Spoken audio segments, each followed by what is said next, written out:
This is the Salford home of Behnam Farzana Bagbanan, a people trafficker whose gang exploited hundreds of Iranians with promises of safe passage to the UK.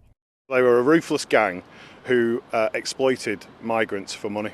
They offered an end-to-end pipeline from Iran through safe European countries to the United Kingdom. Our cameras joined immigration officers on Operation Cozy back in 2016, when Farzana Bagbanan's house was first raided. Inside, they found mobile phones, passports and bank cards used to book flights for undocumented asylum seekers.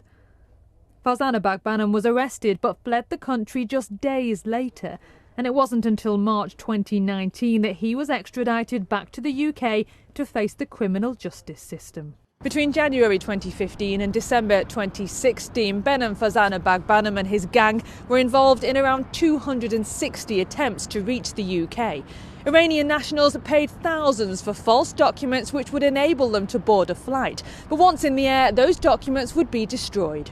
When they landed at airports like Manchester, they tried to claim asylum, but around half never actually made it through. They were paying for a premium service. They were paying around £12,000, and the crime group would go to great lengths to try and match fake documents to their appearance and give them hints and tips around how to act more Western. And in some cases, they offered a sort of no arrival guarantee. So if they were stopped by foreign law enforcement from boarding the plane, they were then given a second and third attempt to reach the UK.